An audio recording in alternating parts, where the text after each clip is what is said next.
जो बताने जा रहे हैं ध्यान देना, इसमें वस्तु के द्रव्यमान केंद्र का जरूरत पड़ेगा। नाम तो सुने होंगे, द्रव्यमान केंद्र का मतलब क्या होता है अगले चैप्टर में पढ़ेंगे हम लोग। जो अगला चैप्टर आएगा उसमें पढ़ेंगे द्रव्यमान केंद्र।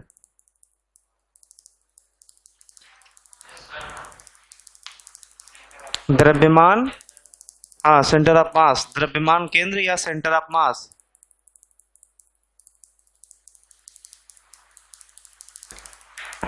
देखो इसका मतलब ये होता है कि जैसे मान लो कोई भी बॉडी है, इस पूरे बॉडी का जहां पर पूरा पूरा मास लाई करता है, मतलब पूरा का पूरा मास जहां पर हम लोग ये मानते हैं कि यहीं पर है पूरा का पूरा मास, उसी बिंदु को जो है हम लोग सेंटर ऑफ मास बोलते हैं। क्लियर ना? क्योंकि इसका यूज अभी पड़ेगा, इसका उपयोग पड़ेगा अगले क्वेश्चन में, इसलिए अभी हम बस नाम ले रहे हैं। अगले चैप्टर में इसके बारे में डिटेल पढ़ेंगे। केंद्र होगा, ये रिंग है, रिंग, उसका द्रव्यमान केंद्र बीचों बीच होगा केंद्र पर। दूसरा, जैसे मान लो कोई रॉड है, किसी, जैसे ये रॉड है, एक समान तरीके से इसमें द्रव्यमान मान लो है फैला हुआ, हर जगह एक समान तरीके से द्रव्यमान फैला हुआ है। उसका जो मध्य बिंदु है यही उसका द्रव्यमान केंद्र होगा। क्लियर ना? इस तरीके से होते हैं। बाकी जब ये चैप्टर हम लोग शुरू करेंगे तो उस समय जो है हम लोग पढ़ेंगे इसके बारे में डिटेल। फिलहाल 2 एग्जांपल लिख लो, तो इससे संबंधित अभी क्वेश्चन आएगा।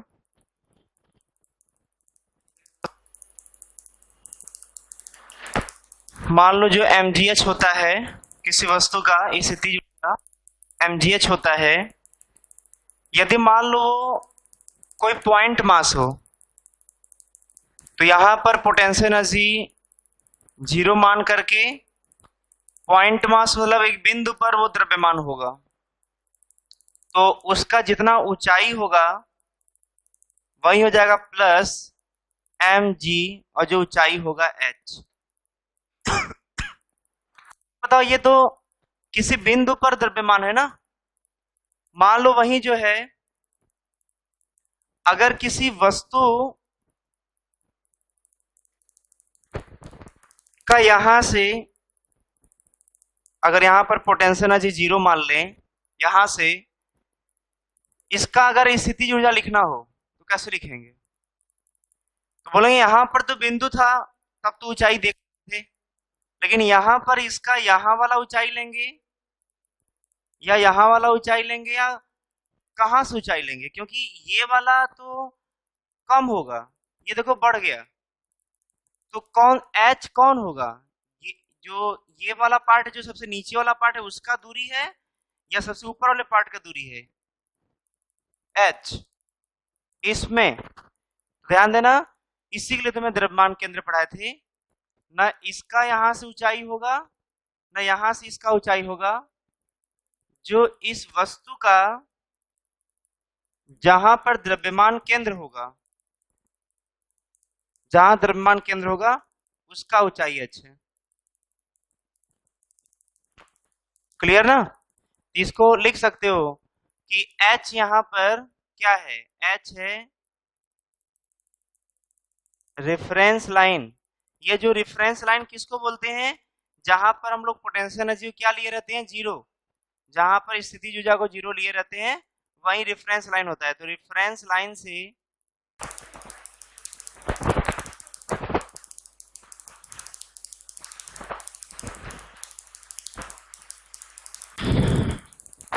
हो गया। जैसे देखो, जैसे अगर ये बात करें कि कोई ऐसे रस्सी दिया हुआ है या मान लेते हैं रॉड दिया हुआ है कोई भी इस शेप का, और इसका जो है यहां से यहां पर हम लोग जो है पोटेंशियल एनर्जी 0 मान लिए। तो अगर ये रॉड है अच्छा, इसका लेंथ कितना है, इसको ले लेते हैं L, और द्रव्यमान जो है वो M ले लेते हैं। तो ज्ञात कीजिए। देखो, एग्जामिनर कभी भी पूछेगा ना, अगर मान लो किसी का भी स्थिति ऊर्जा पूछा ना, तो सबसे पहला काम वो करेगा कि तुम्हें बता देगा कि कहाँ पर हम जीरो लेके तुमसे पूछ रहे हैं क्वेश्चन। ये जरूर बोलेगा कि ये कहीं ना कहीं जीरो लेकर के तब तुमसे पूछेगा कि रॉड का बताओ स्थिति ऊर्जा। अब मान लो कहीं पर भी जीरो नहीं दिया ना, तो क्वेश्चन अधूरा हो जाएगा। देखो यहाँ पर बोल दिया है कि सबसे निचले वाले पार्ट पर पोटेंशियल एनर्जी जीरो है, तब इसका क्या पूछ रहा है, स्थिति ऊर्जा। ये नहीं देता तब सिर्फ बोलता कि रॉड का स्थिति ऊर्जा बताओ, क्वेश्चन अधूरा हो जाएगा। बात समझे कि नहीं? चलो इसको बताओ क्या होगा इसका। तो बताओ आंसर। पहले फार्मूले पर आओ। पोटेंशियल एनर्जी का फार्मूला क्या होता है? mgh। बताओ, m तो हो गया जिसका भी तुम्हें स्थिति ऊर्जा निकालना उसका द्रव्यमान, g। h क्या होता है बताओ? h होता है रेफरेंस लाइन से द्रव्यमान केंद्र। कहाँ मिलेगा द्रव्यमान केंद्र? बीचों बीच। बताओ यहाँ द्रव्यमान केंद्र मिलेगा तो ध्यान देना, ये ऊंचाई कितना होगा?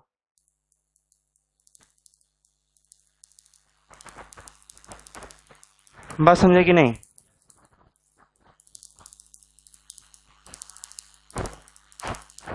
लिख लो, ये आंसर है, जूल में आएगा।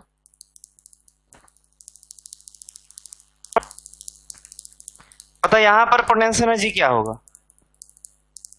तो यहाँ पर देखो, इसका द्रव्यमान केंद्र नीचे आ जाएगा। तो जब रेफरेंस लाइन से नीचे होता है तो माइनस होता है, तो माइनस mgl/2। तीसरा इसका बताओ। इसमें देखो कैसे हल करेंगे। अगर इसका पोटेंशियल एनर्जी निकालना हुआ तो इस या रस्सी जो भी रस्सी मानते हो, तो इस रस्सी का इतना जगह है, तो इतने भाग का तो पोटेंशियल एनर्जी जीरो हो गया। लेकिन बचा इतना भाग जो इस माने हुए जीरो से नीचे है। इसको एक रॉड की तरह दिमाग में बना लो।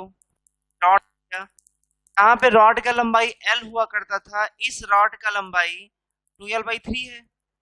बताओ, इसका रॉड का लंबाई L था तो इसके द्रव्यमान केंद्र का दूरी जो है वो L/2 होता था। तो बताओ इसका द्रव्यमान केंद्र कहाँ मिलेगा? इसके बीचों बीच। बताओ इसके बीचों बीच मिलेगा, बोलो। सोल्यूशन जो है अलग से हम लोग लिख लेते हैं। सोल्यूशन यही ना है। तो यहां पर क्या हो गया? जीरो। और इसका जो है ये वाला कितना हो जाएगा ऊंचाई, कितने गहराई में जाएगा? तो हो जाएगा 2L/3। ये तो हो गया पूरा लंबाई, इसी का बाई 2 कर देना। तो इसको जब हल करोगे तो L/3 आ जाएगा। तो इस पूरे का आधा कितना होगा? ये वाला L/3 हो जाएगा। L/3।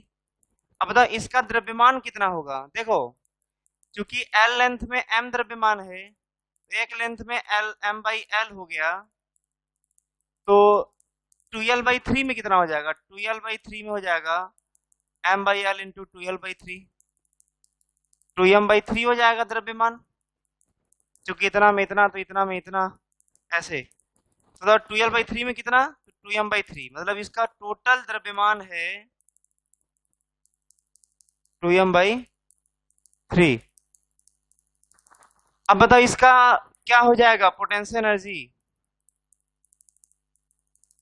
माइनस m कितना हो जाएगा?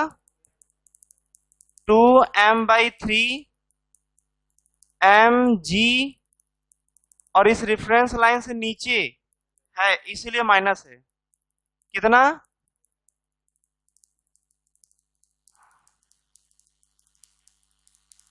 ये हो जाएगा।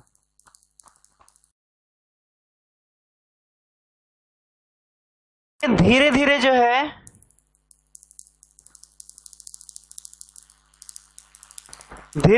उसको क्या करना है, खींचना है यहां से। ऐसा क्यों बताओ, ध्यान देना। अच्छा बताओ, वो धीरे धीरे चलेगा तो इसका मतलब ये हो गया कि वेग 0 हो जाएगा। धीमा चलना, इसका मतलब ये होता है उसका वेग 0 होगा। समझा है कि नहीं? तो धीरे धीरे चलने का मतलब उसका वेग क्या हो जाएगा, 0। मतलब बोलोगे सर जब 0 वेग हो गया तो चला कैसे? बहुत कम कम वेग से चला है, बहुत कम, लगभग इतना कम कि उसको 0 मान सकते हैं। कहने का मतलब ये है। अरे भाई एकदम एकदम ही 0 हो जाएगा तो चलेगा ही नहीं ना, तो जो जहां है पड़ा हुआ वैसे ही पड़ा रहेगा। इतना कम वेग से चल रहा है कि उसी कम वेग को लगभग लगभग क्या मान सकते हैं, 0। धीरे धीरे मतलब वेग क्या हो जाएगा, 0। अच्छा ऐसा से क्या हो गया फायदा, ध्यान देना। तुम वर्क एनर्जी थ्योरम लगाओ। जो कार्य ऊर्जा प्रमेय होता है, वर्क एनर्जी थ्योरम क्या बोलता है बताओ? Work done by all forces, सभी बल द्वारा किया गया कार्य गतिज ऊर्जा के परिवर्तन के बराबर होता है। बताओ इस रस्सी के ऊपर कितने बल लग रहे हैं जो कार्य कर रहा है? देखो एक तो नॉर्मल बल लगेगा, लेकिन नॉर्मल बल तो कोई कार्य करेगा नहीं, क्योंकि जिधर वो चलेगा नॉर्मल बल उसके लंबवत है, लंबवत बल लगता है तो कार्य 0 होता है। तो एक तो लगा वो बल जो कि खींच रहा है, और एक जो mg लगा। मतलब कितने प्रकार के बल लगे, 2 प्रकार के। एक लगा जो बाहरी बल है, दूसरा कौन, जो mg है। बताओ धीरे धीरे चल रहा है तो उसका वेग परिवर्तन मतलब वेग क्या आ जाएगा, 0 आ गया। तो प्रारंभिक गतिज ऊर्जा और अंतिम गतिज ऊर्जा दोनों क्या हो गया, 0।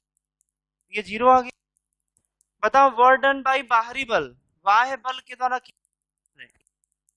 कितना, minus work done by mg। अच्छा इसको पहचान रहे हो, माइनस संरक्षी बल द्वारा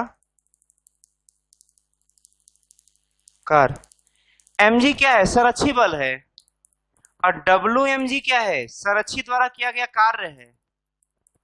देखो माइनस बल द्वारा किया गया कार्य, अब माइनस संरक्षी बल द्वारा किया गया कार्य क्या होगा, अंतिम पोटेंशियल एनर्जी माइनस प्रारंभिक पोटेंशियल एनर्जी। अगर भूल गए हो तो याद करो, ध्यान देना। F बराबर माइनस डी अपन डी आर लिखवाए थे क्या, बोलो पक्का लिखवाए हैं? U बताओ क्या था, U क्या था, स्थितिज ऊर्जा था। R क्या है, स्थिति है, और ये क्या है, संरक्षी बल है। सब भूल गए हो तुम लोग, अभी कुछ दिन पढ़ाए थे अभी इसी चैप्टर में। ये संरक्षी बल होता है, संरक्षी बल आता है, ये स्थितिज ऊर्जा होता है, ये स्थिति होता है। माइनस डी अपन डी आर वही संरक्षी बल देता है। डी आर को इधर गुणा करो तो एफ डी आर, माइनस को इस पर ले जाओ, ये बराबर डी यू। जब इसका इंटीग्रेशन करेंगे तो देखो डी डी का मतलब होता है छोटा सा परिवर्तन, जब इसका इंटीग्रेशन कर देंगे तो बड़ा परिवर्तन आ जाएगा, माइनस एफ डी आर। देखो यही होता है, क्या होता है बताओ, स्थितिज ऊर्जा परिवर्तन, स्थितिज ऊर्जा में परिवर्तन। और तुम्हें बता चुके हैं जहां डेल्टा हो उसको you final minus you initial लिख सकते हो। तो यही है स्थितिज ऊर्जा में परिवर्तन, कौन, you final minus you initial. You क्या है, स्थितिज ऊर्जा, तो उसी को देखो, यही तो है पोटेंशियल एनर्जी, स्थितिज ऊर्जा यही तो है। तो यहाँ पर यू से तुम निरूपित कर रहे हो, यहाँ पर हम पीई से निरूपित कर रहे हैं, तो निरूपित करने से उसका मतलब तो नहीं बदल जाएगा ना। तो ये भी स्थितिज ऊर्जा है और ये भी स्थितिज ऊर्जा है, बस निरूपित करने का नाम बदल दिया, बस यू कहीं पर पोटेंशियल एनर्जी पीई लिख दिया। तो ये क्या देता है, ध्यान देना। माइनस, इसके बारे में क्या बोले थे, संरक्षी बल, माइनस संरक्षी बल के द्वारा किया गया कार्य है। तो संरक्षी बल के द्वारा किया गया कार्य के पहले माइनस लगा दो, संरक्षी बल के पहले माइनस लगा दो, तो क्या देता है? स्थितिज ऊर्जा में परिवर्तन। तो देखो यही तो दिया, तो ये पूरा स्थितिज ऊर्जा में परिवर्तन देगा। बताओ यही किस है? वर्ड बाहरी बल के द्वारा किया गया कार्य। अच्छा,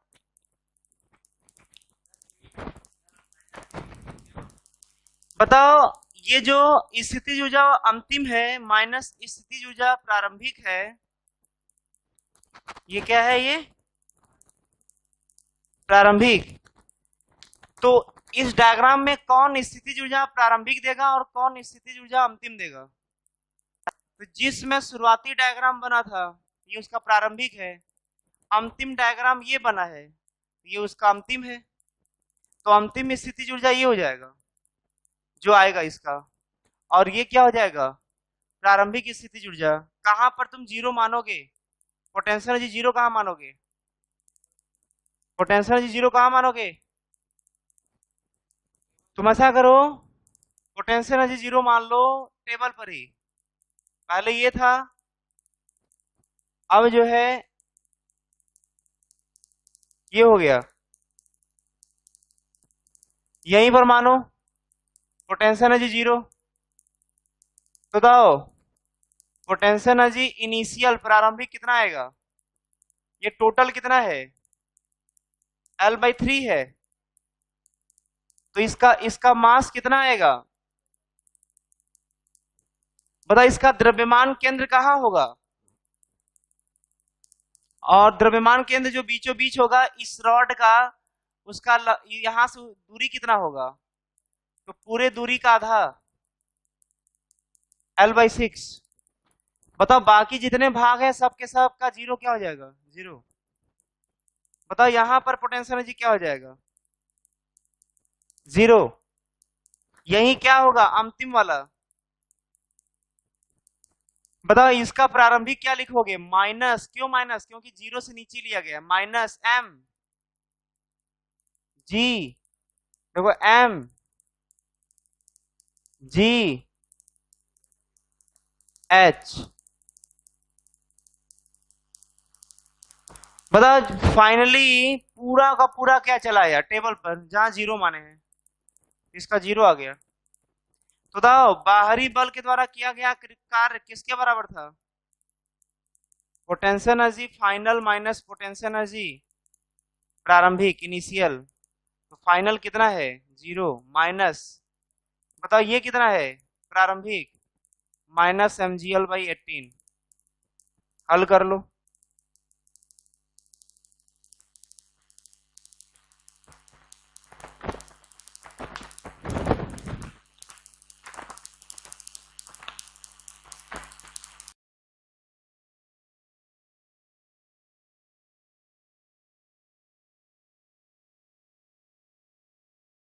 इसका सॉल्यूशन देखो, जैसे मान लो ये डायग्राम बना हुआ है, कितना भाग हवा में था? L/3 भाग। बताओ L/3 में द्रव्यमान कितना होगा? m/3 होगा। इसका द्रव्यमान कितना हो जाएगा? m/3 हो जाएगा। अब इसमें जो है, इसके पिछले क्वेश्चन में क्या था ना कि पीछे से बल लगा करके धीरे धीरे धीरे धीरे पूरे को मेज पे ला दिए थे। यहां पर पहली बात की बाहरी बल लग नहीं रहा है, इसको मुक्त अवस्था में छोड़ दिया गया। जब मुक्त अवस्था में ऐसे ही छोड़ देंगे तो ये नीचे स्लिप करना शुरू करेगा, और एक बार ऐसा समय आएगा कि ऐसा कुछ डायग्राम बन जाएगा।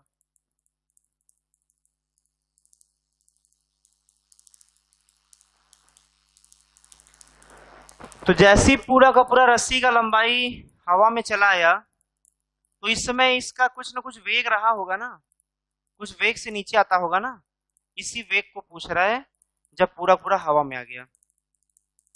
अब बताओ यहां पर क्या लिखोगे, कैसे हल करोगे? ध्यान देना, तुम क्या लगाना चाहते हो यहाँ पर? देखो इसके पहले बाहरी बल लग रहा था, तो वहां पर मैकेनिकल एनर्जी मतलब यांत्रिक ऊर्जा को संरक्षित नहीं करा सकते थे, क्योंकि पिछले क्वेश्चन में F लग रहा था जो कि असंरक्षित बल था। इसलिए वहां पर यांत्रिक ऊर्जा को, मैकेनिकल एनर्जी को कंजर्व नहीं कराए थे, लेकिन यहाँ पर कंजर्व करा सकते हैं। क्यों?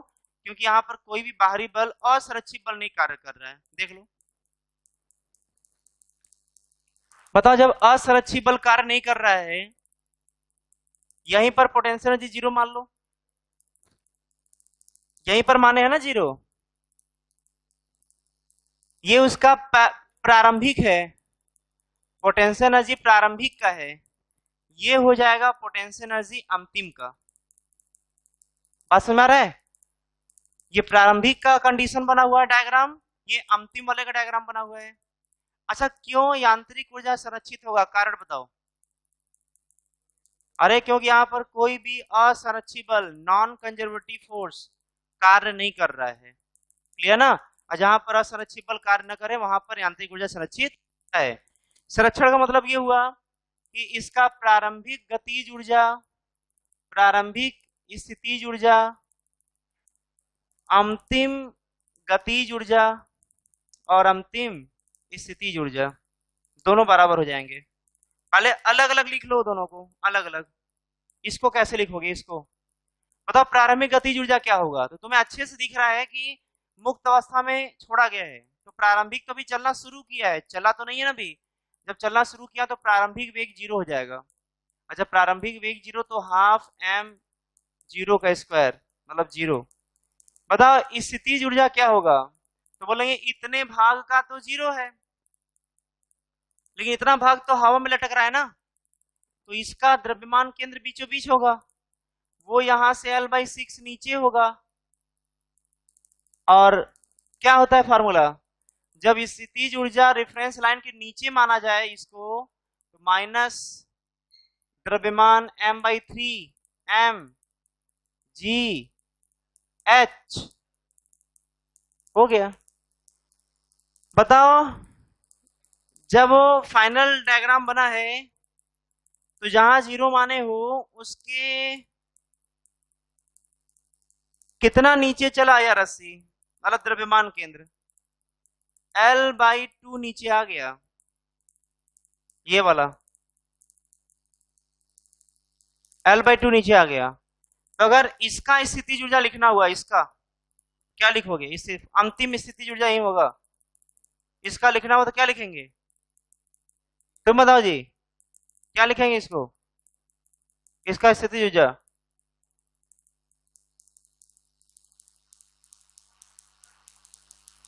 इसका स्थिति ऊर्जा बताओ क्या?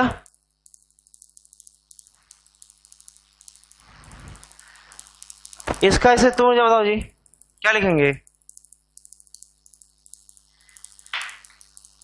तुम बताओ। माइनस टोटल द्रव्यमान कितना m g, और इससे कितना नीचे है L/2। समझे? चलो इसको लिखो, बताओ इसको क्या बोलोगे बताओ। तो ध्यान देना, इसका टोटल द्रव्यमान कितना है। अब जैसे इसका गतिज ऊर्जा क्या होगा? हाफ टोटल द्रव्यमान कितना m, इसका वेग कितना है v स्क्वायर, तो अंतिम गतिज ऊर्जा जाएगा हाफ mv स्क्वायर, स्थितिज ऊर्जा हो जाएगा माइनस mgl/2। पास में आया? प्रारंभिक तो ये दिया ही हुआ है तुमसे, तुमको क्या पूछ रहा है तुमसे? वेग, वेग मतलब v पूछ रहा है, तो ध्यान देना, कंजर्व कराओ। मतलब ये कितना आया है? 0 माइनस mgl/18 बराबर अंतिम बताओ half mv square minus mgl/2। इसको इधर लेकर के आओ, तो देखो m m m half half half 9 हो गया। इसको इधर लेकर के आओ तो आ जाएगा v स्क्वायर बराबर, देखो इधर ही आ जाएगा तो gl/2, नहीं gl बस केवल, बाकी सब कैंसिल हो गया है, माइनस gl/9। इसको हल करो,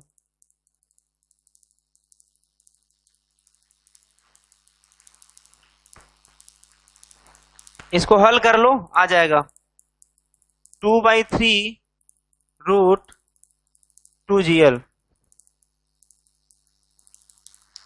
इसको हल कर लोगे तो यही आएगा। कुछ नहीं करना था, प्रारंभिक गतिज ऊर्जा, प्रारंभिक स्थितिज ऊर्जा, अंतिम गतिज ऊर्जा, अंतिम स्थितिज ऊर्जा, दोनों को बराबर कर देते, आ जाता कितने वेग से वो नीचे गिरेगा। नोट कर लो, यही है तरीका हल करने का। देखो स्प्रिंग का शेप कैसा बना सकते हो, कैसा चित्र कैसा बना सकते हो स्प्रिंग का, ऐसा बना सकते हो। स्प्रिंग ऐसा ही होता है ना जी ऐसा होता है ना, तो ध्यान देना। स्प्रिंग अगर ऐसे मुक्त अवस्था में छोड़ दो तो ये अपने नेचुरल लेंथ पर होता है।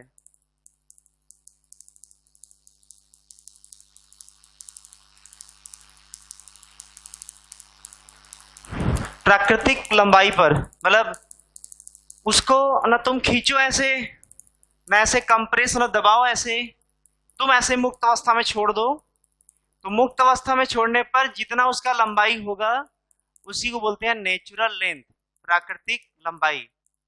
लेकिन ध्यान देना, अच्छा इसका एक अपना गुण होता है, अपना प्रॉपर्टी होता है,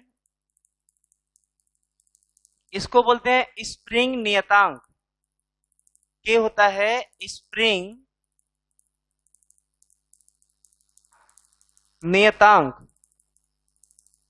स्प्रिंग कांस्टेंट।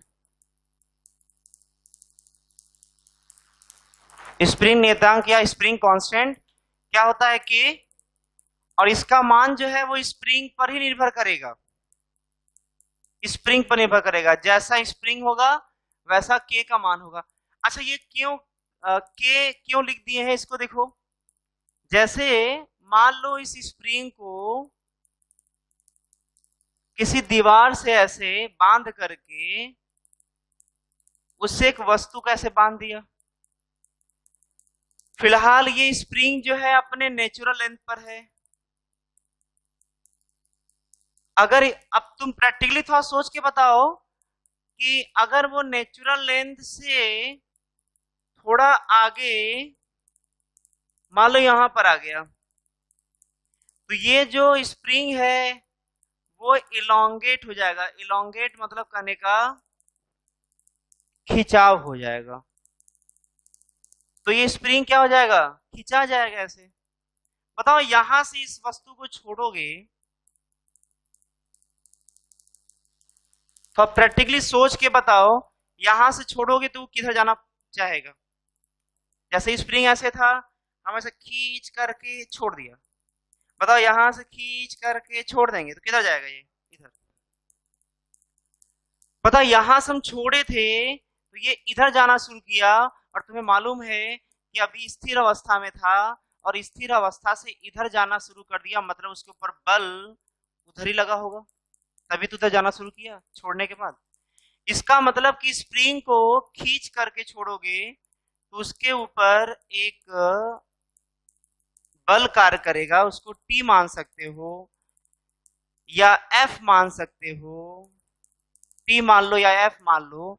उस एफ या टी, एफ बराबर क्या होगा, तो बोलेंगे माइनस के एक्स, वही जो कि स्प्रिंग का गुण होता है, उसका प्रॉपर्टी होता है, जिसका नाम स्प्रिंग नियतांक है, जो स्प्रिंग का फिक्स मान होता है, बदलता नहीं है।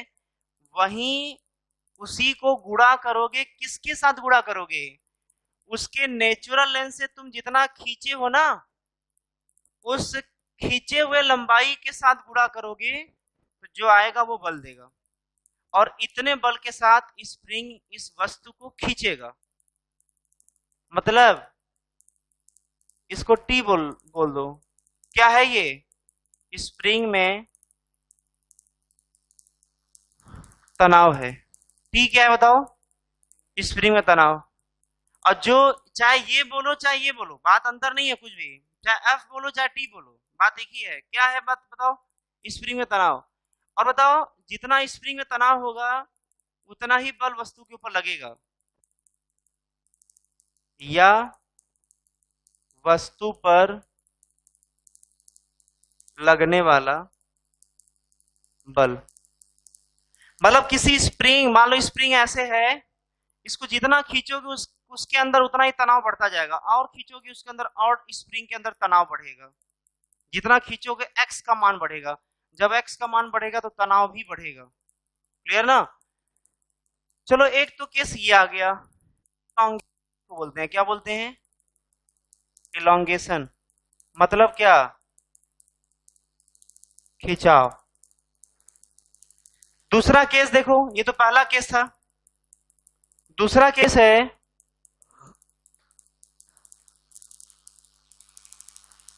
इसको इसके नेचुरल लेंथ से ऐसे कंप्रेस कर दो, कंप्रेस कर दो। कितना कंप्रेस कर दिया बताओ? मान लेते हैं एक्स, जब उसके नेचुरल लेंथ से एक्स कंप्रेस कर देंगे, तुम खुद सोचो, इसको ऐसे दबा करके कंप्रेस करके छोड़ दिया, किधर भागेगा? इधर। तो इधर भागने का मतलब ये हुआ कि ये वाला इसके ऊपर ऐसे बल लगाया होगा, मतलब यहां पर वस्तु के ऊपर लगने वाला जो बल होगा वो इस दिशा में होगा।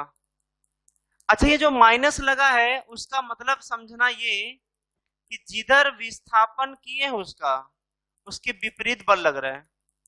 तुम इधर विस्थापित करोगे तो बल इधर लगेगा, जब उसके नेचुरल लेंथ से तुम इधर विस्थापित करोगे तो बल इधर लगेगा। तो तुम्हारे विस्थापन और बल के दिशा में विपरीत है दिशा, इसलिए यहां पर बीच में क्या लगाया गया है? माइनस। माइनस से सिर्फ यही मतलब निकालना, बाकी तुमको दिशा तो क्लियर हो ही जा रहा है। तो अगर सिर्फ हम परिमाण की बात करें, तो वस्तु के ऊपर लगने वाला बल, जहां पर के क्या है? स्प्रिंग नियतांक है। एक्स क्या है? तो उसके नेचुरल लेंथ से जितना दूरी हम लोग कंप्रेस किए हैं वही एक्स है। माइनस लगा दोगे तो सिर्फ उसका मतलब ये निकाल सकते हो कि जिधर डिस्प्लेस किए हो उसके विपरीत में बल लगेगा। ये हो गया F इक्वल टू माइनस। तो फॉर्मूला दोनों के एक ही है, तुम खींचोगे तब भी फॉर्मूला माइनस की एक्स, उसको कंप्रेस करोगे तब भी माइनस की एक्स। ये किसका केस है बताओ? कंप्रेशन का।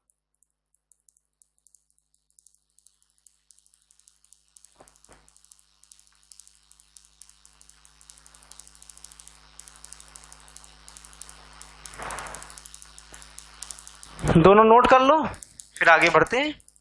ये दूसरा केस है उसका।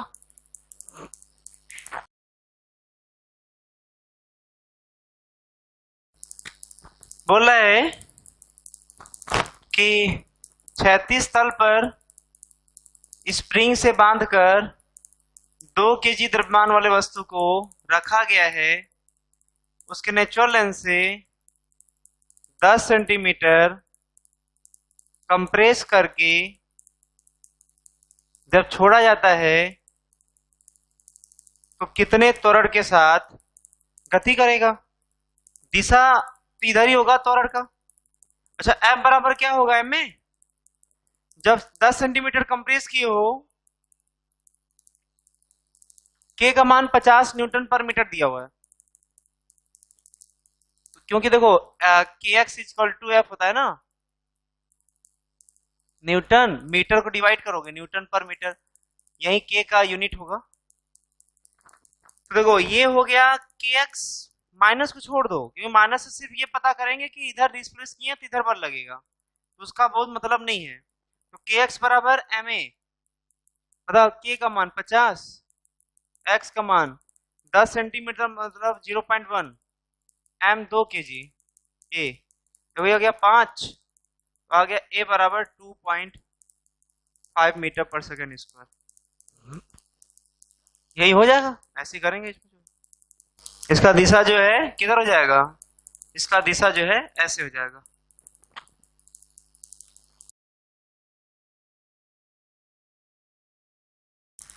देखो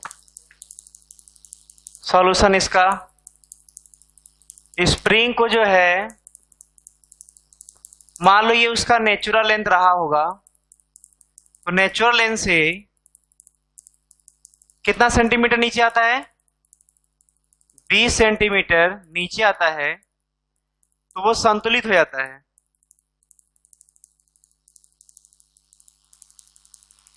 बताओ संतुलित गेंद कब होगा? जब उसके ऊपर टोटल जो बल लगेगा वो सब मिलकर 0 हो जाए। जैसे इस वस्तु के ऊपर जब इसका एफबीडी बनाएंगे तो एक तो एमजी आ जाएगा। बताओ कितने केजी का है ये? 100 ग्राम का है जी। द्रव्यमान कितना दिया है? 100 ग्राम। तो 100 ग्राम को बदलो 0.1 केजी हो जाएगा। 0.1 केजी। अब बताओ कि 0.1 केजी जो है उसका एमजी कितना लगेगा? 1, क्योंकि 0.1 गुणे 10 ये एमजी लग गया 1 न्यूटन।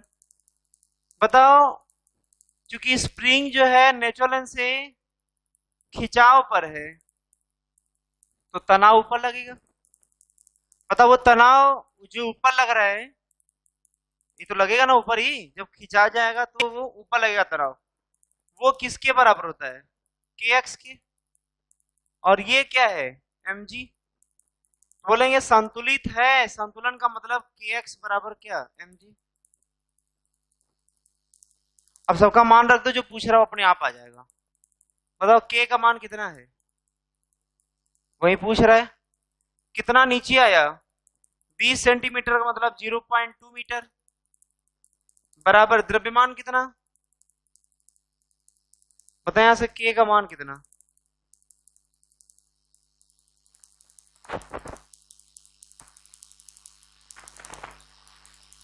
5 न्यूटन पर मीटर। के का मान ही आएगा। नोट कर लो।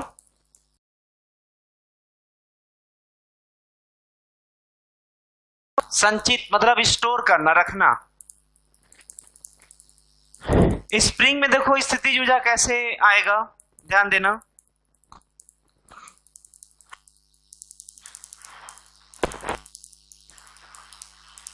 बताओ कंजर्वेटिव फोर्स मतलब संरक्षी बल एक गुरुत्वाकर्षण बल है, दूसरा स्प्रिंग बल है, तीसरा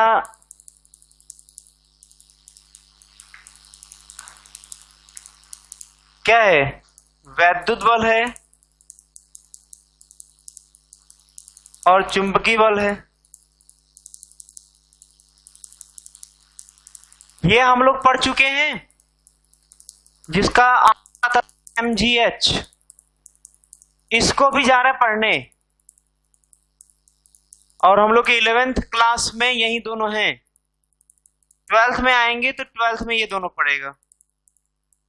लेकिन चाहे तुम चारों में से किसी का भी स्थितिज ऊर्जा निकालना होगा, चारों की स्थितिज ऊर्जा निकालने का बेसिक तरीका एक ही है, du बराबर minus F D R.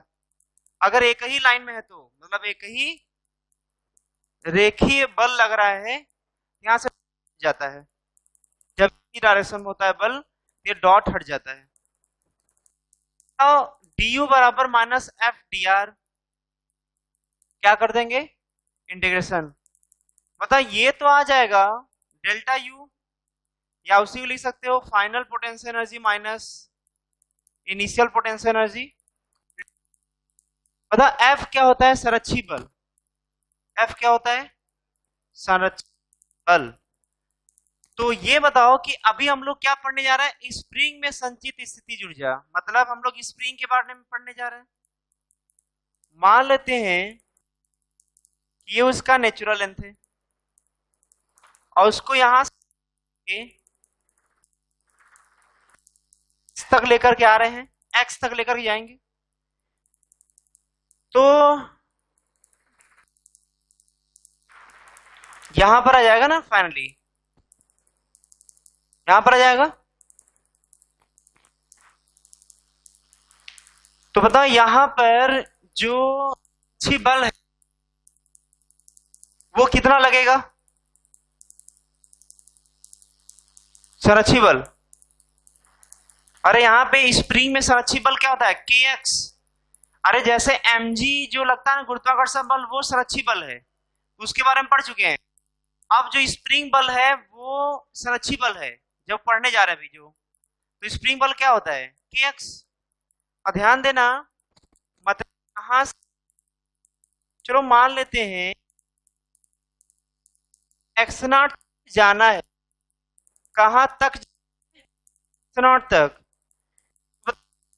Not तक जाने में स्प्रिंग द्वारा किया गया कार्य होगा, क्योंकि ध्यान देना यही है स्प्रिंग द्वारा किया गया कार्य। अरे ये पीआर क्या है? स्प्रिंग द्वारा किया गया कार्य, मतलब माइनस स्प्रिंग द्वारा किया गया कार्य। अब बताओ द्वारा क्या, द्वारा, और याद करो माइनस संरक्षित बल द्वारा किया गया कार्य किसके बराबर होता है? कितना बोले जी? माइनस संरक्षित बल के द्वारा किया गया कार्य प्रारंभिक स्थिति ऊर्जा। तुम्हारा पहले संरक्षित बल के द्वारा कार्य निकाल लो, उसके बाद माइनस लगा देना उसके पहले, वही आ जाएगा अंतिम स्थिति ऊर्जा माइनस प्रारंभिक स्थिति ऊर्जा। बताओ संरक्षित बल के द्वारा किया गया कार्य कैसे निकालोगे? तो देखो अलग से, संरक्षित बल द्वारा कार्य बराबर एफ डी आर।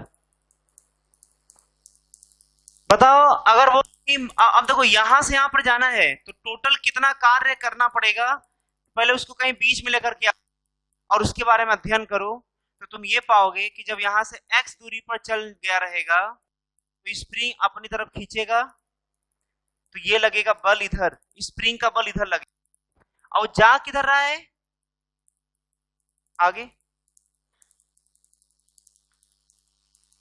अगर तुम इसको कि x दूरी पर गया तो इसको dx मान लो, जब x को स्थिति या दूरी मान रहे हैं तो इसको dr को क्या मान लो? dx मान लो, तो फॉर्मूले में यहां पे dx हो जाएगा। तो बताओ x दूरी पर ले थोड़ा और ले गए, तो यहां से यहां तक मतलब थोड़ा दूर ले जाने में कितना चलना पड़ा? dx चलना पड़ा, और जो बल लग रहा है स्प्रिंग वाला वो पीछे लग रहा है, अब वो चल रहा है आगे, तो लगा पीछे चला आगे, उल्टा हो गया, तो माइनस क्योंकि माइनस कब होता है? जब जिधर चला उसके उल्टा लगता है तो माइनस कार्य होता है, तो लगा पीछे चला आगे तो माइनस। अच्छा कितना होगा ये जो F लग रहा है वो कितना होगा? तो स्प्रिंग के कारण लगने वाला बल हमें मालूम है F बराबर क्या होता है? kx। ये आ गया F का मान kx इंटू dx का इंटीग्रेशन, बोलो यही होगा। अच्छा बताओ कि कहां से कहां तक वस्तु जाना है, कहां से कहां तक कार्य निकालना चाहते हो? अरे कार्य कहां से कहां तक निकालना चाहते हो? तो वस्तु चलना शुरू किया और x नॉट तक गया है, और जब वो नेचुरल रहा होगा तो उसका x 0 रहा होगा, क्योंकि अभी चलना, जाना कहां तक है? x नॉट तक, चलना शुरू किया 0 से और जाना है x नॉट तक।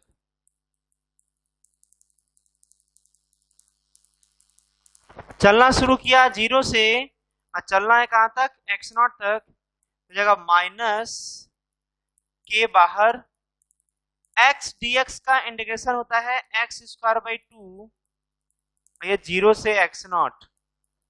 अब देखो यहां से क्या हो जाएगा? माइनस हाफ के upper limit minus lower limit.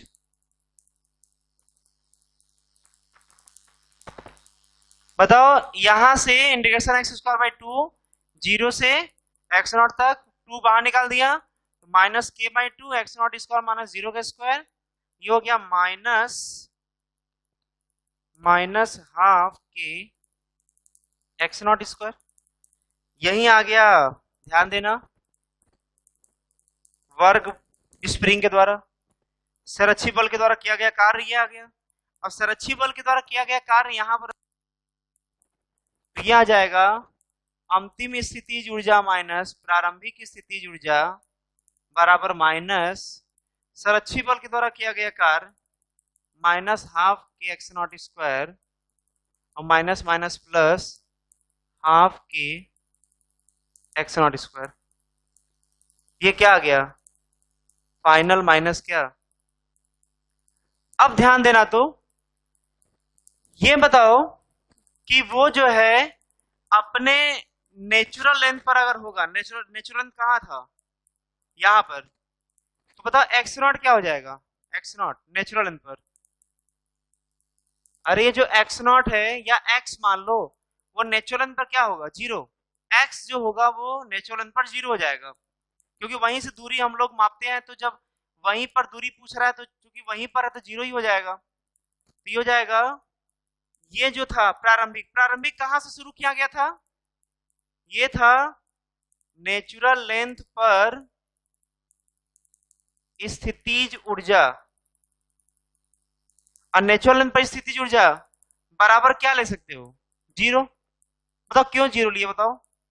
क्योंकि स्थितिज ऊर्जा पर जो दूरी होगा, ये वाला दूरी जो एक्स नॉट है, वो स्थितिज ऊर्जा नेचुरल लेंथ पर क्या होगा, 0 होगा, इसलिए 0 लिया गया है। तो किसी x दूरी पर पोटेंशियल एनर्जी क्या हो जाएगा, किसी x दूरी पर या x नॉट दूरी पर क्या हो जाएगा पोटेंशियल एनर्जी, जो कि फाइनल कह सकते हो हाफ के एक्स नॉट स्क्वायर। बताइए एक्स नॉट क्या है, एक्स नॉट है जितना स्प्रिंग खिंचाव, या ध्यान देना खिंचाव या दबाव दोनों केस में यही आएगा, तुम करके देख लेना। तो जितना स्प्रिंग में खिंचाव या दबाव है वही एक्स नॉट है। देखो जब कंप्रेस करोगे तो बोलेंगे इधर आएगा बल, इधर लगेगा, तो फिर उल्टा हो गया। तो वहां पर भी जब तुम ऐसे दबाव इसको कंप्रेस करोगे तो वहां पर भी जिधर चलेगा जिधर लगेगा उल्टा होगा, तो फिर वही माइनस, फिर वही हल करके माइनस आ जाएगा, फिर जब माइनस वाला रखोगे तो माइनस माइनस प्लस हो जाएगा। तो इसलिए ध्यान देना कि चाहे वो कंप्रेस करे चाहे इलोंगेट करे, पोटेंशियल एनर्जी आएगा वो प्लस में ही आएगा, प्लस हाफ के एक्स स्क्वायर। या इसको भले तुम डेरिवेशन याद कर लो, लेकिन ये फाइनली तुम्हें याद करना जरूरी है, क्योंकि डायरेक्ट तुम ये फॉर्मूला लगाओगे। जैसे देखो mgh गुरुत्वाकर्षण बल के द्वारा स्थितिज ऊर्जा, हम इसको डेराइव किए थे, याद करो। mgh ये जो स्थितिज ऊर्जा आया था इसको हम डेराइव किए थे, लेकिन जब जब क्वेश्चन हल किए तो उसके डेरिवेशन से कोई मतलब नहीं था, हम लोग उसका डायरेक्ट फॉर्मूला यूज करते थे क्वेश्चन हल करते समय। वैसे यहाँ पर डेरिवेशन याद करना ये एक अच्छी स्टूडेंट का निशानी है, एक अच्छे स्टूडेंट को हमेशा याद होना चाहिए। लेकिन अगर जहां तक क्वेश्चन हल करने की बात है तो तुम्हें अगर ये सब नहीं भी याद है, सिर्फ ये याद है, तभी तुम्हारा क्वेश्चन नहीं फंसने वाला। बात सुना गया? फिलहाल इसको नोट कर लो, लेकिन ये याद कर लेना, इसी पर क्वेश्चन चलेगा अभी थोड़ी देर में। अभी नोट कर लो तो कुछ क्वेश्चन करते हैं।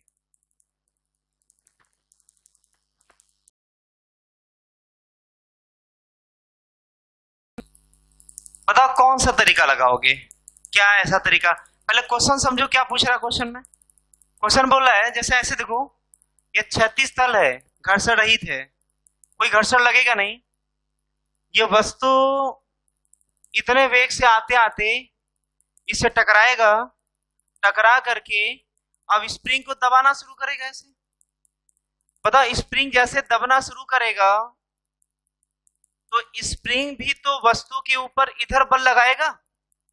अरे जब स्प्रिंग दब जाएगा तो स्प्रिंग इधर बल लगाएगा ना। तो ध्यान देना, जब स्प्रिंग को वस्तु ऐसे दबाते दबाते जो है एक बार ऐसा समय आएगा कि वस्तु का वेग 0 हो जाएगा, वस्तु कहीं रुक जाएगा और उस केस में स्प्रिंग सबसे अधिकतम दब जाएगा। ध्यान देना, केस कुछ ऐसा बनेगा, यहां तक आते आते वस्तु इतना दब जाएगा। कितना दबेगा उसको x मान लो, कितना दबेगा x।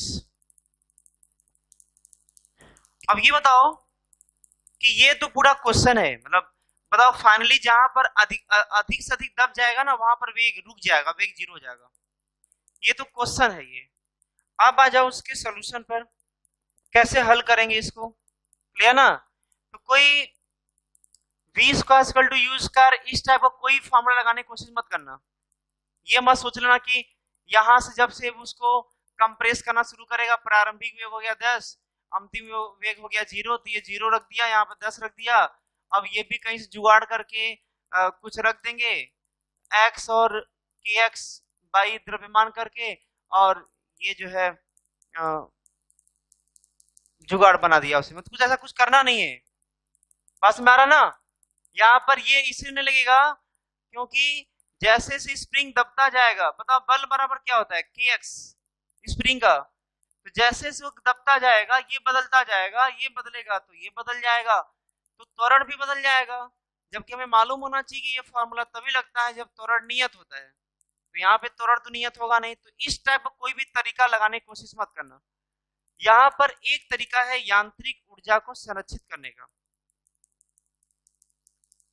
अच्छा, तो यांत्रिक ऊर्जा को संरक्षित कराने का नियम क्या था कि कब तुम यांत्रिक ऊर्जा संरक्षित करा सकते हो, जब किसी भी असंरक्षित बल के द्वारा कार्य 0 हो और सिर्फ संरक्षित बल के द्वारा ही कार्य हो, कंजर्वेटिव फोर्स के द्वारा केवल वर्क हो, नॉन कंजर्वेटिव फोर्स के द्वारा कोई वर्क ना हो, तो उसका यांत्रिक ऊर्जा क्या करा सकते हैं, कंजर्व करा सकते हैं, मैकेनिकल एनर्जी कंजर्व करा सकते हैं। तो कहां कहां पर कंजर्व कराना है, तो एक तो तुम शुरुआत में, चूंकि मैकेनिकल एनर्जी हमेशा कंजर्व रहेगा, यांत्रिक ऊर्जा हमेशा कंजर्व रहेगा, तो अपने मन से कोई 2 पॉइंट ऐसा डिसाइड करो जहां जहां पर तुम्हें मैकेनिकल एनर्जी कंजर्व कराना है। तो एक पॉइंट मान लो ए, जब शुरुआती डायग्राम बना था। एक पॉइंट वो मानो जहां पर क्वेश्चन पूछा जा रहा है, कौन सा, ये, इसको बी मान लो।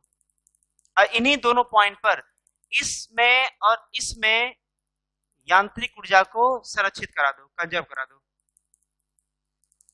पता इस स्थिति में शुरुआती गतिज ऊर्जा, शुरुआती स्थितिज ऊर्जा बराबर अंतिम गतिज ऊर्जा और अंतिम स्थितिज ऊर्जा, ये हो जाएगा। अच्छा ध्यान देना, स्थितिज ऊर्जा में 2 प्रकार का स्थितिज ऊर्जा शामिल हो गया, एक mgh वाला पार्ट और एक जो है हाफ kx स्क्वायर वाला पार्ट। अरे स्थितिज ऊर्जा में 2 प्रकार का पार्ट, एक mg के द्वारा स्थितिज ऊर्जा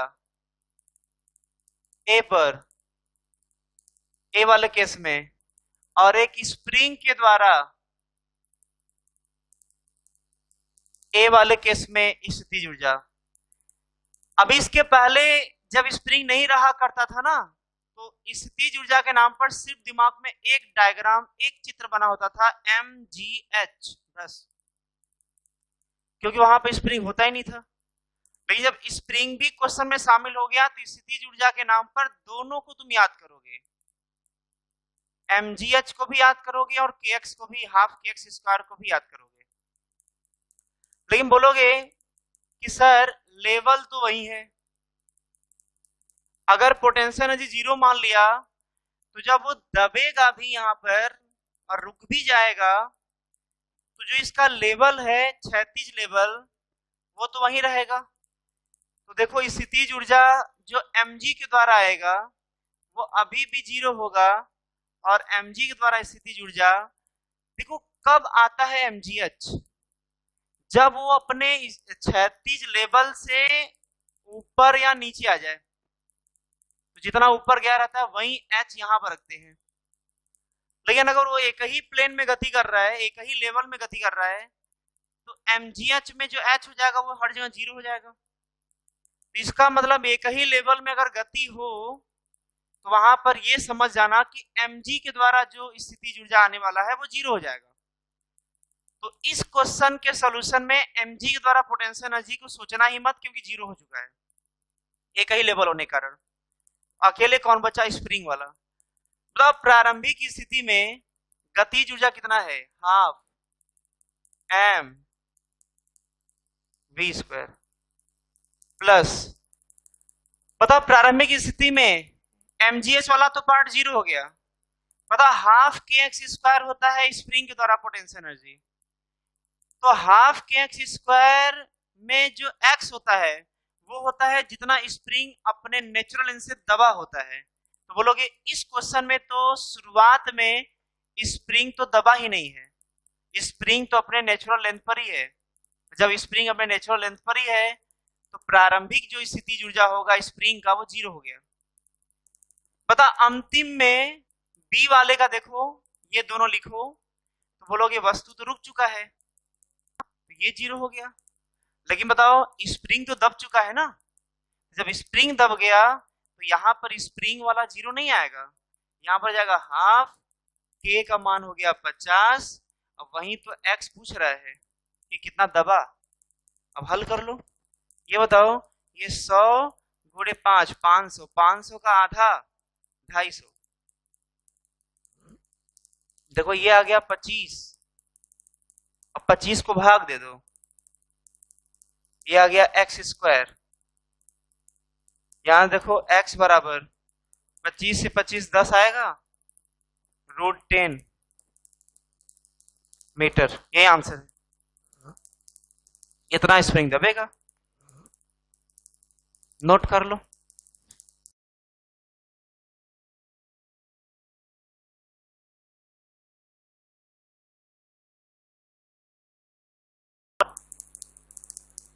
सॉल्यूशन देखना। तो क्वेश्चन में क्या दिया हुआ है कि मान लो ऐसे कोई ट्रैक है, क्लियर ना, यही दिया था ना। रास्ते पर जो है h ऊंचाई से एक वस्तु, यहां पर स्प्रिंग लगा है, जब है तो इसे टकराएगा, इसके नेचुरल लेंथ पर जब होगा, स्प्रिंग जब अपने नेचुरल लेंथ पर होगा वो आकर के यहाँ पर अटैच होगा, इससे टकराएगा, टकरा करके अब स्प्रिंग को दबाना शुरू करेगा इसे। तो स्प्रिंग को दबाते दबाते जो है एक बार ऐसा समय आएगा कि वस्तु अपना वेग 0 कर लेगा, और इस केस में स्प्रिंग सबसे ज्यादा दबा होगा। क्वेश्चन में पूछ रहा है कि स्प्रिंग जो है अधिकतम कितने लंबाई तक ऐसे कंप्रेस हुआ है, मतलब दबा है, मतलब x पूछ रहा है तुमसे। अब बताओ क्या करोगे, के दिया है क्या, स्प्रिंग कांस्टेंट दिया है ना, क्या तरीका लगाओगे बताओ? नॉन कंजर्व के द्वारा वर्क है, इसलिए मैकेनिकल एनर्जी कंजर्व होगा। पास में आ रहा है, क्योंकि यहाँ पर अगर देखा जाए तो फोर्स के नाम पर 3 फोर्स लग रहे हैं, एक नॉर्मल, दूसरा mg, और थोड़ी देर बाद जो है स्प्रिंग भी लगना शुरू हो जाएगा जब इससे अटैच हो जाएगा तब। तो नॉर्मल के द्वारा तो वर्डन 0 हो जाएगा, क्योंकि परपेंडिकुलर का केस आ जाएगा, 90 डिग्री का केस आ जाएगा। अब बचेगा कौन कौन, एक mg, दूसरा स्प्रिंग, और mg भी संरक्षिबल है, स्प्रिंग भी संरक्षिबल है। तो इसका मतलब यहाँ पर यांत्रिक ऊर्जा कंजर्व करा सकते हैं, मैकेनिकल एनर्जी कंजर्व करा सकते हैं। अब कहाँ कहाँ पर कंजर्व कराओगे, तो अच्छा होगा कि जहां से शुरू किया चलना और फाइनली जहां पर कंप्रेस करते करते रुक गया, इन दोनों पॉइंट पर मैकेनिकल एनर्जी कंजर्व कराओ। तो क्या लिखोगे, के ए, कहीं पर मैकेनिकल एनर्जी कंजर्व करा सकते, यहाँ पर जब जितने भी यहाँ पर आएगा तो इन दोनों जगह भी तुम कंजर्व करा सकते हो, संरक्षित करा सकते हो यांत्रिक ऊर्जा को, लेकिन उसका कोई रिजल्ट तो मिलेगा नहीं, क्योंकि रिजल्ट तो हमें यहाँ से मिलना है, एक्स हमें पाना है। इसलिए हम लोग ज्यादातर कोशिश करते हैं जहां चलना शुरू किया हो और जहां पर क्वेश्चन पूछा जा रहा हो उन दोनों जगह पर यांत्रिक ऊर्जा को कंजर्व कराएंगे, संरक्षित कराएंगे। तो जाएगा यहाँ का काइनेटिक एनर्जी, यहाँ का पोटेंशियल एनर्जी, बराबर ध्यान देना, यहाँ का काइनेटिक एनर्जी पॉइंट का और वहां का। अब सोच करके रखना, बताओ पोटेंशियल एनर्जी स्थितिज ऊर्जा में दो प्रकार का स्थितिज ऊर्जा, एक mgh वाला स्थितिज ऊर्जा और दूसरा जो है हाफ के एक्स स्क्वायर स्प्रिंग के द्वारा स्थितिज ऊर्जा। सो जब वस्तु यहाँ पर था तो स्प्रिंग अपने नेचुरल लेंथ पर था, तब तो कोई नहीं ना इसको कंप्रेस करने वाला मिला था ना। प्रारंभिक गतिज ऊर्जा क्या होगा यहाँ पर, तो चूंकि यहीं से छोड़ा जा रहा है तो गतिज ऊर्जा क्या हो जाएगा, 0। बताओ यहाँ पर स्थितिज ऊर्जा, तो ना जब यहाँ पर वस्तु होगा तो इसका स्थितिज ऊर्जा पूरे का, तो बोलेंगे स्प्रिंग दबा नहीं है तो स्थिति हो गया, लेकिन यहाँ पर तुम 0 मान गुरुत्वाकर्षण बल, तो इसका स्थितिज ऊर्जा लिखा जा सकता है mgh, ऊर्जा हो जाएगा mgh पोटेंशियल एनर्जी। अब बताओ काइनेटिक एनर्जी बी पॉइंट पर, यहाँ पर काइनेटिक एनर्जी क्या होगा, तो बताओ कंप्रेस करते करते करते लो, कंप्रेस करते करते क्या हो जाएगा, 0, काइनेटिक एनर्जी 0 हो गया। अब बताओ यहाँ पर पोटेंशियल एनर्जी ग्रेविटेशनल के द्वारा, गुरुत्वाकर्षण बल के द्वारा पोटेंशियल एनर्जी क्या होगा, तो यहीं पर पोटेंशियल एनर्जी क्या लिए हैं, 0, तो ये 0 हो गया। यह potential energy due to mg वो 0 plus potential energy due to, बोलो, स्प्रिंग के द्वारा कितना लिखोगे, हाफ के जितना स्प्रिंग दबा है एक्स स्क्वायर। 0 कौन और है, देखो एक 0 काइनेटिक एनर्जी है, ये वाला 0 कौन, ये हाफ m 0 का स्क्वायर है, ये हाफ के x इक्वल टू 0 तो उसका स्क्वायर है। कर लो, अब क्या आ गया आंसर, अब हल कर लो इसको। यहां से बताओ x का मान कितना आएगा, 2 को गुणा कर दो, k को भाग दे दो, तो 2mgh by k, x square है तो स्क्वायर हटाओगे तो इधर रूट आ जाएगा, नोट कर लो।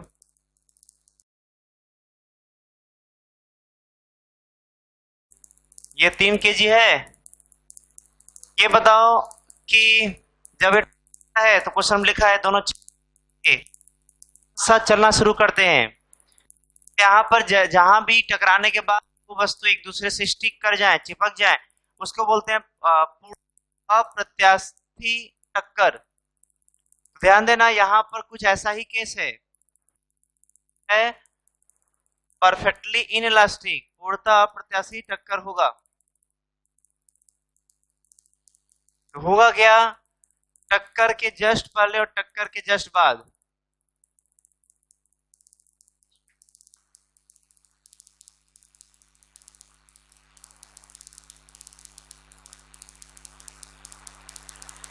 पता, जब टकराता है दो वस्तु तो वहां पर क्या कंजर्व होता है, मोमेंटम कंजर्व होगा। इनिशियल मोमेंटम जो होगा और फाइनल मोमेंटम, बताओ दोनों चिपक जाएंगे तो क्या होगा,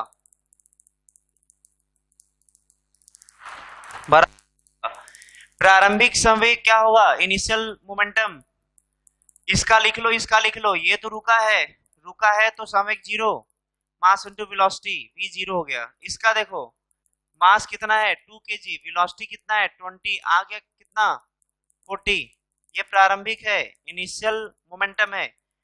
फाइनल मोमेंटम क्या होगा इसके देख लो, ये 2 kg हो गया, ये 3 kg हो गया, टोटल मिलाकर कितना 5 kg, और चूंकि दोनों का वेलोसिटी एक ही है तो mv, m हो गया 5 हो जाएगा v है। चूंकि कंजर्व हो सकता है टकराने से पहले, टकराने के बाद, ये नियम होता है, टक्कर से पहले टक्कर के बाद मोमेंटम क्या होता है, कंजर्व। तो कंजर्व कर दो, 40 बराबर क्या हो जाएगा 5v, v बराबर क्या हो गया 8 मीटर पर सेकेंड। बोला है स्प्रिंग कितना कंप्रेस कर, अब के का मान कितना दिया है 100 न्यूटन पर मीटर। बोलो, बताओ क्या कॉन्सेप्ट सोच रहे हो, बताओ। दोनों मिलकर क्या हो गए, एक बन गए 5 केजी के। दोनों मिलकर क्या बन गए 5 केजी। तो एक टुकड़ा दिखा दो, बस 5 केजी का टुकड़ा दिखा दो।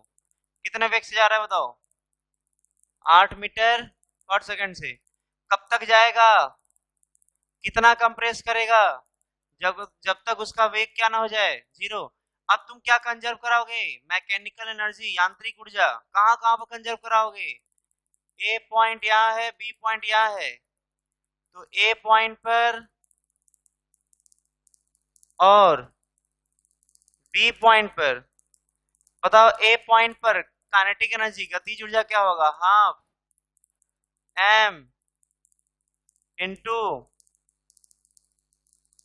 8 का square, half m v square, plus बताओ पोटेंशियल एनर्जी में mg के द्वारा 0 होगा, इसलिए क्योंकि दोनों एक ही लेवल पर हैं, और जहां लेवल एक ही होता है वस्तु का, ऊपर नीचे नहीं जाता, mgh 0 होता है। चलो उसको भूल जाओ। बचा कौन, स्प्रिंग। स्प्रिंग तो शुरुआत में दबा ही नहीं है, ये उसका नेचुरल लेंथ है। तो शुरुआत में स्प्रिंग नेचुरल लेंथ पर, तो पोटेंशियल एनर्जी 0 हो गया।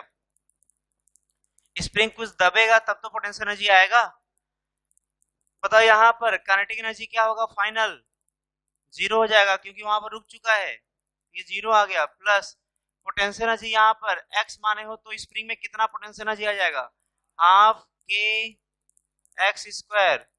हल कर लो, 64 का आधा 32, 32 पंजे, इतना कौन याद किया जी, 32 पंजे भाई। देखो ये आ गया 50, ये आ गया 10, एक्स स्क्वायर इक्वल टू 3.2 का रूट, यही होगा एक्स का मान। कर लोगे, नोट कर लो, मीटर में है।